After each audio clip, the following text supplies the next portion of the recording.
बनसुनि दैदेननायाव दिनैनिफ्राय फिन जागायबाय आलादा रायजोनि सोमावसारनाया। आलादा रायजोनि दाबि थानाय गांसे गोसोखां बिलाइ दैथायहरो गाहाय मन्थ्रिनिसिम क'क्राझार डिसिनि जोहै। दिनै क'क्राझार जिल्लानि KDSA गेलेग्रा फोथारनिफ्राय बनसुनि दैदेननायाव फिन जागायो आलादा रायजोनि सोमावसारनायखौ। दिनैनि मास रिलेनि गेजेरजों बर'फोरा दि आलादा रायजोनि सिमांखौ दासिमबो नागाराखै बियो फिन फोरमान जाबाय।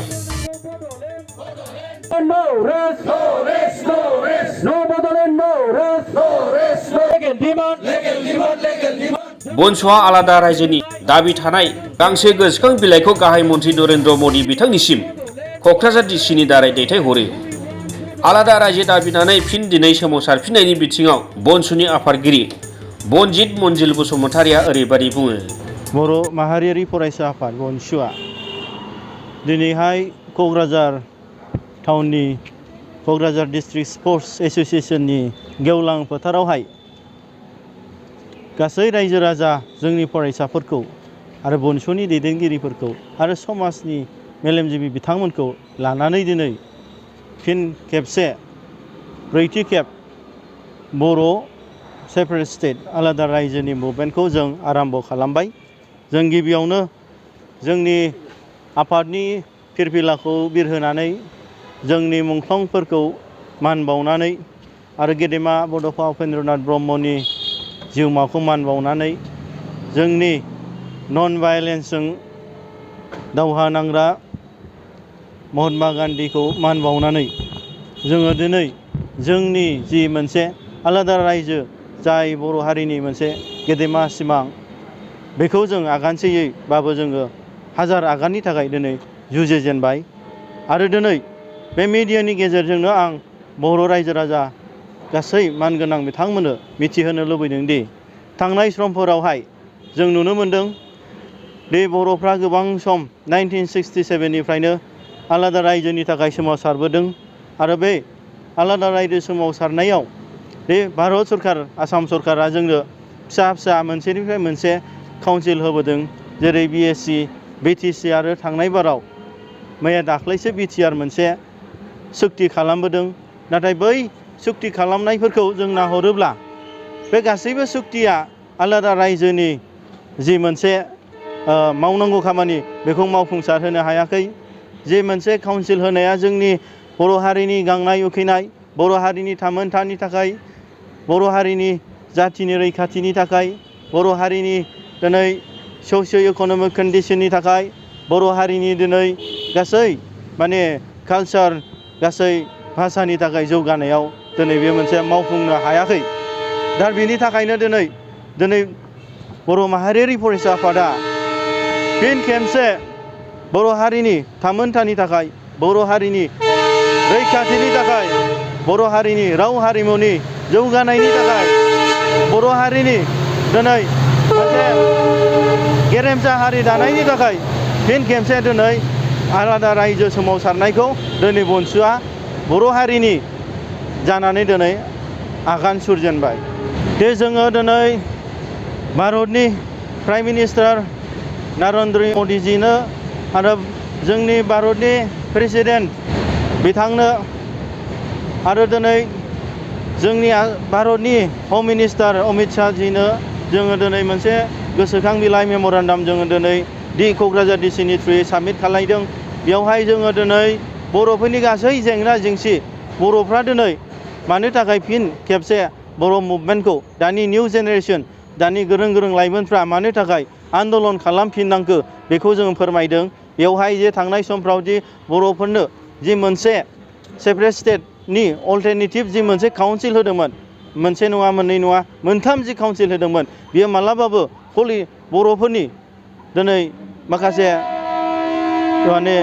माखासे जि थांखि जि सिमां बेखौ जाफुंसार होनो हायाखै।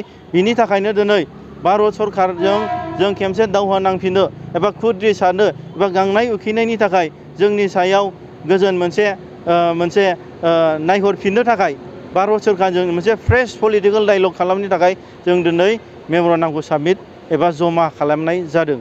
मोनसे गेदेर सोंथि जाबाय थादों दे बर' रायजो राजानि गेजेराव एबसु बायदि मोनसे आफाद थासिगोन। दिनै बेखौनो आं मानगोनां रायजो राजा बिथांमोननो दिनै मिथिनो होदों दि भारतआ मोनसे डेम'क्रेसि हादोर, भारतआ दिनै मोनसे गणतन्त्र हादोर। बेवहाय दिनै भारतनि संबिधान बादि दिनै बर' हारिनि थाखायल' नङा गोबां हारिफ्रानो गाव गावनि जाथिनि थाखाय जौगानायनि थाखाय समाजनि थाखाय मावनो थाखाय मोनसे मोन्थाय दङ।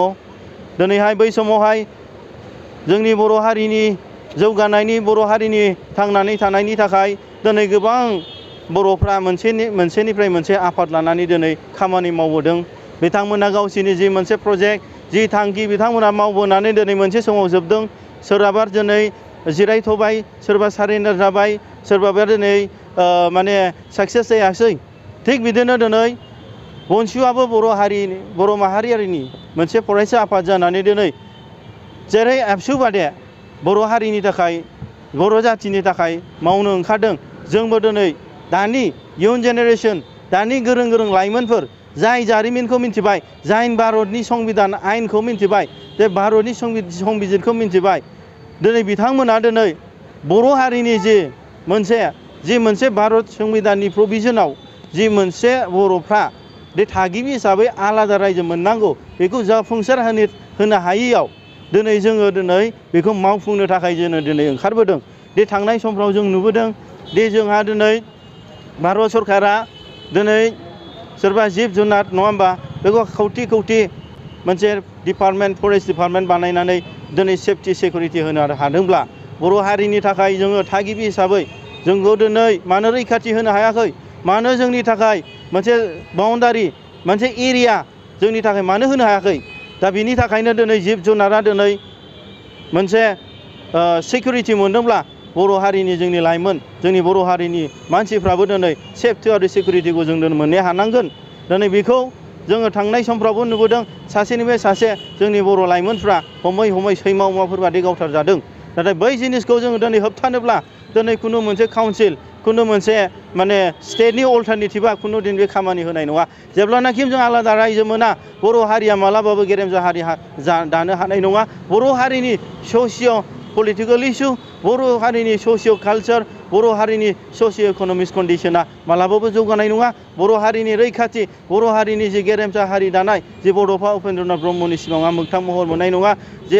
जाय दिनै मानगोनां रन्जन दैमारि बिथाङा दिनै बर' हारिनि थाखाय हाथियार हमदोंमोन बर' जाथिनि रैखाथिनि थाखाय बे मालाबाबो मोगथां महर मोननाय नङा। बिनि थाखायनो दिनै बर' फरायसा आफादा बे खेबसे बर' हारिनि रैखाथिनि थाखाय दावहा नांफिनो दिनै गुबुनफोर संगठन बादे मावनो जों ओंखारबोदों। बिथांमोनाथ' गोबां सिन्था खालामगोन, बर' हारिनि गेजेराव गोबां मानसि दं, गोबां अंख खालामगोन, गोबां सिन्था खालामगोन।